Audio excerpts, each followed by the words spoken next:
Olá, alunos, tudo bem? Aqui é o professor André e a gente vai conversar um pouquinho hoje sobre radioatividade. Radioatividade é um assunto bastante importante, super recorrente nos principais vestibulares, então vale a pena a gente dar uma atenção especial para essa aula hoje, tudo bem? Radioatividade, gente, é um fenômeno exclusivamente nuclear. Ela existe em isótopos de todos os elementos da tabela periódica, mas ela é muito mais comum nos elementos de núcleo grande. Por quê? Porque núcleos grandes geralmente são instáveis. E por serem instáveis, eles acabam, emitindo partículas e radiação em busca de estabilidade. Então, a radioatividade é um fenômeno nuclear, exclusivamente nuclear, de núcleos geralmente grandes, que por serem instáveis, acabam emitindo partículas e radiação em busca de estabilidade. Tudo bem? Um cientista muito famoso já pelo modelo atômico, um cara que vocês já conhecem dos livros, o Rutherford, desenvolveu, um experimento bem legal, bem bacana, em relação à radioatividade. Tá? O experimento consistia no quê? De um bloco de chumbo com material radioativo lá dentro, uma placa carregada eletricamente de carga positiva, uma outra de carga negativa e uma placa fotográfica, um aparato aqui que vai ficar marcado conforme as emissões vão passando por elas, tá? Por ela, né? Quando Rutherford liberou a passagem dessas emissões, olha só, a gente consegue perceber com essa liberação, ó, que uma partícula ela vai ser atraída para o campo positivo. Então, ela deve ter uma carga negativa. Essa emissão ficou conhecida como emissão beta, tudo bem? Olhando aqui o trajeto de outra emissão, ó, uma emissão ela foi atraída para o campo negativo. Se ela foi atraída para o campo negativo, ela deve ter carga positiva. Essa emissão ficou conhecida como emissão alfa, tá? E uma não sofreu desvio nenhum. Se ela não sofreu desvio nenhum, ela não tem cargas resultantes. Então, essa emissão vai ser chamada de emissão gama, tudo bem? Além dessa atração por cargas opostas, Rutherford foi mais além. Ele conseguiu calcular esse desvio aqui, ó, de beta e de gama. E ele atribuiu o quê? O conceito de inércia, Quem teve o maior desvio tem a menor massa. Quem teve o menor desvio, comparando as duas que são partículas, tem a maior massa. E é isso que aconteceu. Olha só, fazendo cálculos, e analisando as atrações pelos polos de cargas opostas, Rutherford chegou à conclusão de que uma partícula alfa corpuscular deveria ter uma massa 4 e uma carga positiva mais 2. Tudo bem? Uma outra partícula, ou seja, corpuscular também, deveria ter uma massa desprezível, que acaba levando aqui uma massa zero, mas não é um zero de verdade, na verdade é uma massa desprezível, tá? E uma carga negativa, menos 1. E essa outra emissão, que não é corpuscular, é onda eletromagnética, é uma radiação, recebeu o nome de radiação gama porque tem carga e massa igual a zero. Tudo bem? Esses símbolos, essas cargas e massas, é muito importante que você memorize, porque vários vestibulares vão te cobrar isso e não vão te dar essa informação no enunciado. Tudo bem? Então, ó, duas partículas, partícula alfa e beta, corpusculares, e uma radiação gama, que é energia, é onda eletromagnética, tudo bem? Alfa 4 e 2, beta 0 e menos 1, gama 0 e 0. Eu coloquei uma tabelinha aqui, ó, e essa tabelinha é para a gente fixar bem isso que a gente está vendo agora, tá? Então, ó, as partículas alfa, beta e gama, seus símbolos, os números de cima são as massas, os números de baixo são as cargas, tudo bem? Eu coloquei um asterisco aqui em gama, só para a gente reforçar que gama não é uma partícula. Gama é onda eletromagnética, é radiação, tudo bem? Então, tá aqui, ó, a carga mais 2 de alfa, a carga menos 1 de beta e a carga 0 de gama, tudo bem? Em relação às massas, a massa 4 de alfa, a massa 0 de beta. Percebam que eu coloquei dois asteriscos aqui, ó, só para explicar de novo que a massa zero, na verdade, não é um zero real. É só uma massa muito próxima de zero. Na verdade, é uma massa desprezível. Tudo bem? E gama, que tem a massa zero, zero mesmo. Tudo bem? Por que é importante a gente saber bem essas cargas e essas massas? Porque a carga, né, vai nos dar uma ideia do poder ionizante e a massa vai nos dar uma ideia do poder de penetração. Então, vamos começar pelo poder de penetração ou poder penetrante, tudo bem? A partícula ou a emissão que tiver a maior massa vai ter o menor poder de penetração. Vocês concordam comigo?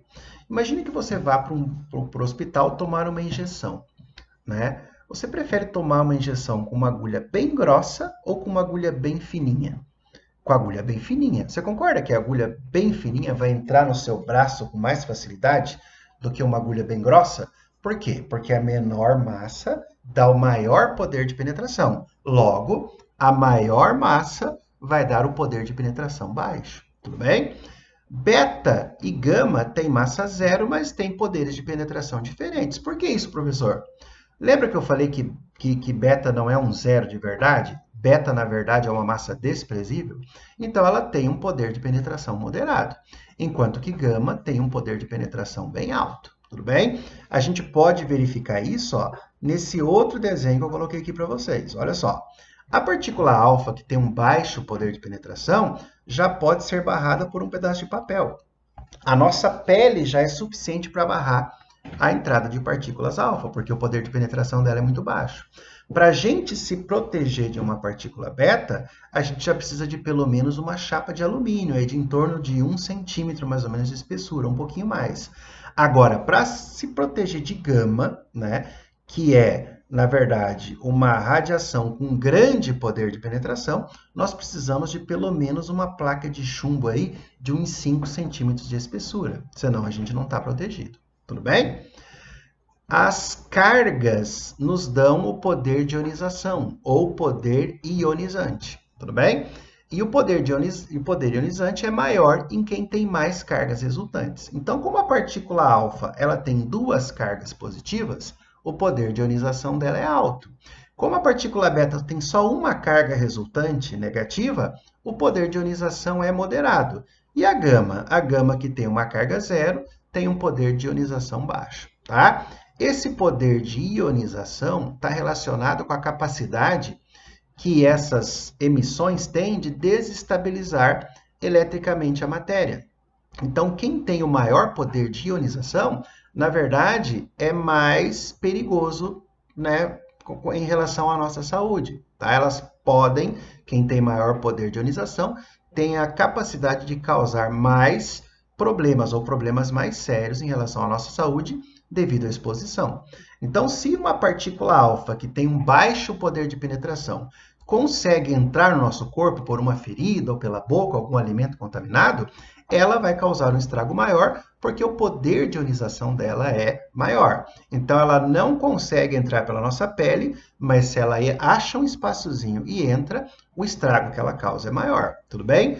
A radiação gama, ela tem um altíssimo poder de penetração, mas ela viaja numa velocidade muito alta. Então, uma pequena exposição em radiação gama não vai ter um poder ionizante considerável. Agora, se a gente ficar muito tempo exposto à radiação gama, aí esse poder de ionização baixo, mas um poder de penetração alto combinado, pode causar problemas também na nossa saúde, tudo bem? Então tá aqui, um desenho também para a gente dar uma analisada, o poder de ionização em ordem crescente. Gama, que é um baixo poder de ionização, beta, que tem mais cargas resultantes, e alfa, que tem mais cargas resultantes ainda, duas cargas positivas, que tem um maior poder de ionização, tudo bem?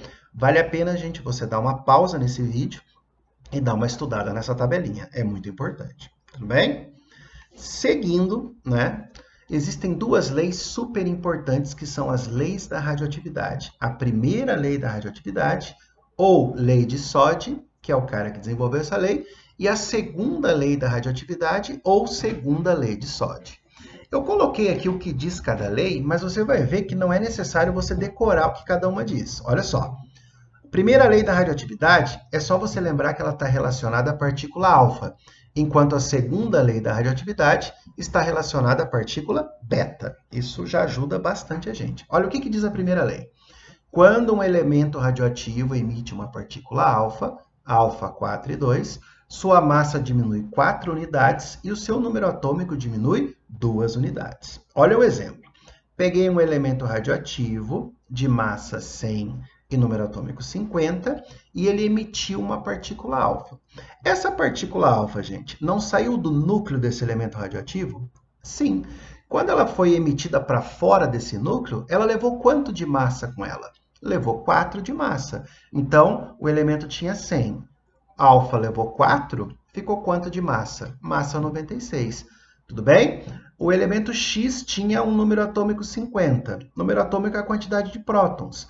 Alfa levou 2 prótons, 50 menos 2, o elemento que sobrou, né, o elemento novo que se forma, ficou com o número atômico 48. Então, quando um elemento radioativo emite uma partícula alfa, sua massa diminui 4 unidades e seu número atômico diminui 2 unidades. Professor, e por que esse X, esse elemento genérico X, se transformou no elemento genérico Z? Porque quando a gente mexe no núcleo, né, quando a gente mexe na quantidade de prótons, a gente mexe na identidade do elemento. Então, o elemento se transforma em outro. Tudo bem? Aqui eu coloquei um desenho, a gente tem aqui ó, o urânio, né, que tem a massa 238 e o número atômico 92. Ele emitiu uma partícula alfa e se transformou no tório, de número atômico 90 e massa 234. Professor, para tudo. Você falou que ele emitiu uma partícula alfa, mas isso aqui é um hélio. Olha só, gente, o hélio ele tem número atômico 2 e massa 4, assim como o alfa, número atômico 2 e massa 4. Então, eles são a mesma coisa? Não. O hélio é um átomo, um elemento químico. Aqui eu tenho, se fosse um hélio mesmo, seria um átomo de hélio e teria que ter 2 elétrons, né? Mas alfa não tem elétrons. Então, o que aconteceu aqui? Então, se familiariza com isso que vai ajudar bastante. Na verdade, olha só, a partícula alfa também é chamada de núcleo do hélio. Porque se a gente pegar só o núcleo do hélio, o hélio tem 2 de número atômico e tem 4 de massa. E só o núcleo do hélio não tem elétrons, tá? Então, se familiariza com isso. Por isso que eu coloquei essa imagem aqui. A partícula alfa também pode ser chamada de núcleo do hélio, tudo bem? E se fossem 2 partículas alfas emitidas, seriam 8 de massa e 4 de número atômico que a gente teria que retirar desse elemento emissor, tudo bem? E assim por diante. A segunda lei da radioatividade, ou segunda lei de Soddy, está relacionada à partícula beta. E o que ela diz? Quando um elemento radioativo emite uma partícula beta, beta 0 e menos 1, está aqui, sua massa permanece inalterada e o seu número atômico aumenta uma unidade. Olha só, gente, peguei o mesmo elemento radioativo, tá? Coloquei aqui, ó, elemento X, 50 e 100. Ele emitiu uma partícula beta e se transformou no elemento genérico aqui, A, 51 e 100. Para entender a segunda lei, matematicamente é muito fácil, olha só. A soma do que está de um lado tem que ser igual à soma do que começou aqui, ó. Então, 0 mais 100 dá 100. 51 mais menos 1 dá 50. Matematicamente falando, o que acontece aqui é a mesma coisa que aconteceu aqui, ó. A soma das massas do que se formou tem que ser igual à soma da massa inicial. A soma das cargas nucleares finais tem que ser igual à soma das cargas nucleares iniciais. Aqui é a mesma coisa, tá? Matematicamente é muito fácil entender por que beta não leva com ela massa. Tudo bem? Mas, quimicamente, é mais interessante a explicação. Olha só, toda vez que a gente tiver a emissão de uma partícula beta, na verdade, no núcleo aconteceu o quê? Um nêutron se transformou num próton, mais uma partícula beta e mais um neutrino, tá? É como se esse nêutron explodisse no núcleo, tá? E se transformasse no próton, jogando para fora desse núcleo uma partícula beta e um neutrino, tudo bem? Olha só, se a gente somar as cargas, mais 1 menos 1 mais 0 é igual a 0. E se a gente somar as massas, 1 mais 0 é 1. Então, o que acontece aqui? Acontece que as massas permanecem constantes, mas as partículas se transformaram em partículas diferentes, tudo bem? Então, para a maioria dos problemas envolvendo radioatividade, muitas vezes a gente usando a soma das massas de antes e do depois, a gente consegue matar a questão, tudo bem? Professor, aqui nessa tela está um elétron. Por que está um elétron? Gente, lembra das partículas subatômicas que a gente já estudou? O elétron não é uma partícula de massa desprezível e carga -1? Sim. Então, a gente costuma dizer, né, que a partícula beta, na verdade, é um elétron que veio lá do núcleo do elemento radioativo, porque ela foi emitida quando um nêutron se transformou num próton. Tudo bem? Então, é importante você parar um pouquinho de novo esse vídeo e dar uma olhada aqui, ó, né, dar uma checada no que aconteceu aqui, ó. As massas que se alteraram, aqui a massa não se alterou. Aqui a massa se alterou porque alfa levou 4 de massa, aqui a massa não se alterou porque beta tem massa desprezível, tudo bem?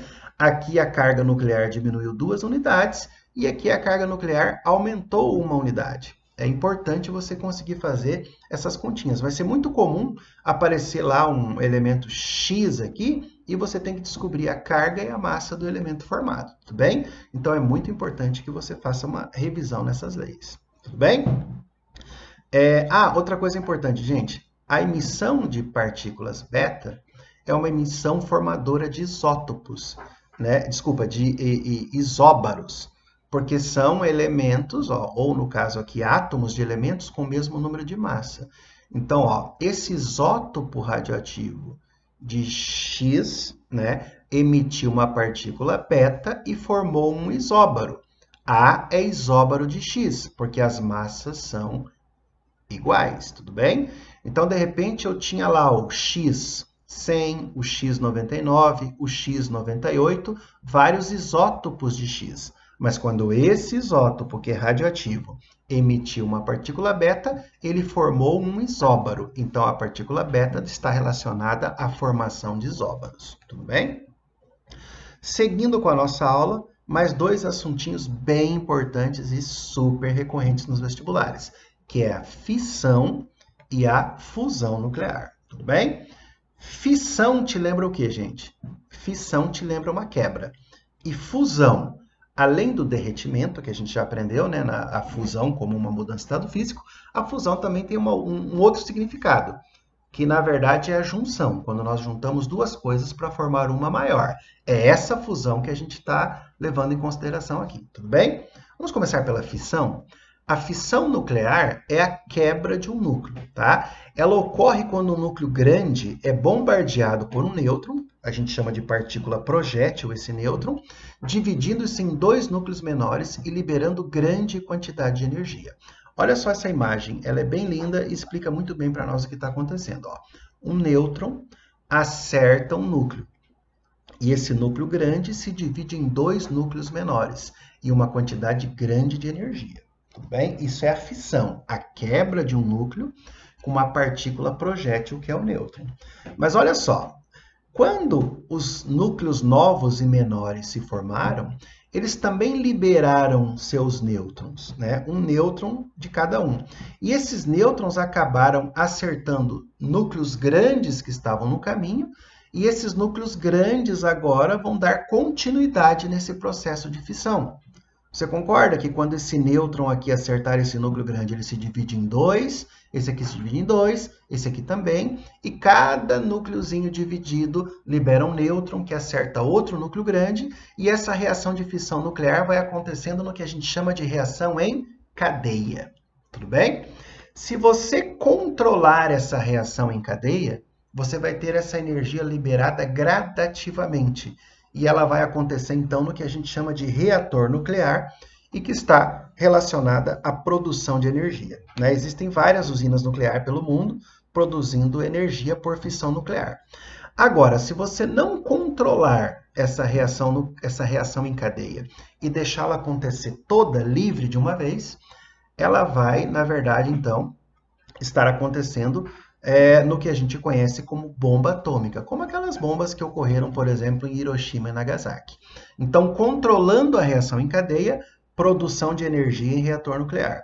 Deixando essa reação em cadeia acontecer livremente, nós estamos falando de uma bomba atômica. Ou seja, dois eventos distintos, mas que têm como base a fissão nuclear e muita energia liberada. Tudo bem?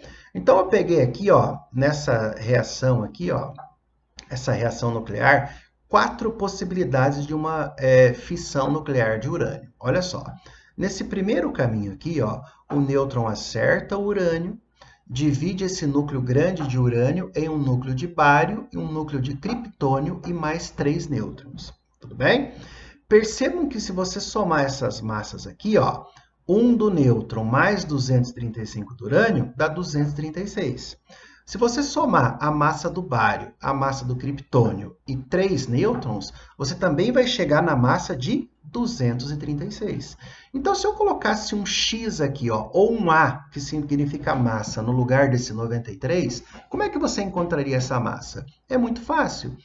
1 mais 235 é igual a 140, mais A, que é a massa que você tem que descobrir, mais 3 vezes 1, que é 3. E aí, fazendo, né, a continha, você descobre a massa.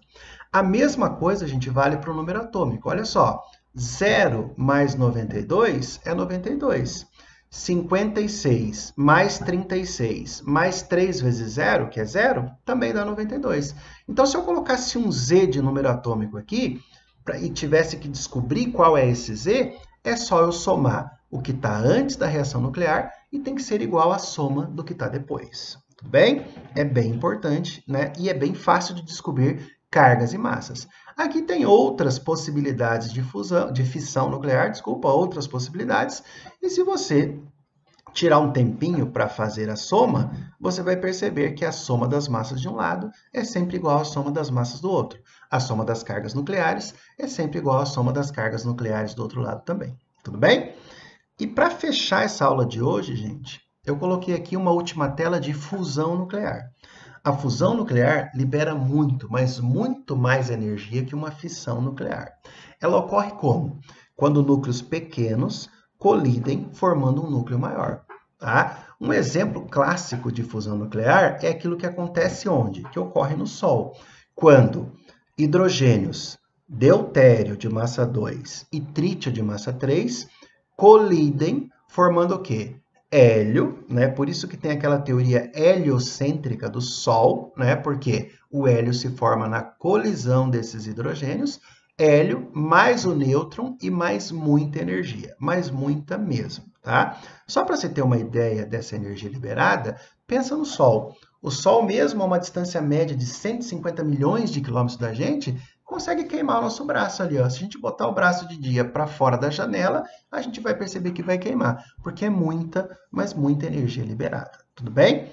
A gente vai ver mais algumas aulas futuramente sobre mais exemplos de fusão e de fissão nuclear, e a próxima aula também vai trazer para nós a meia-vida radioativa, tudo bem? Mas, por enquanto, eu acho que esse assunto essa aula já está bem cheia, com bastante coisa para a gente estudar. Tudo bem? Dá uma revisada em tudo que foi falado, volta esse vídeo, pausa, anota, escreve e bons estudos.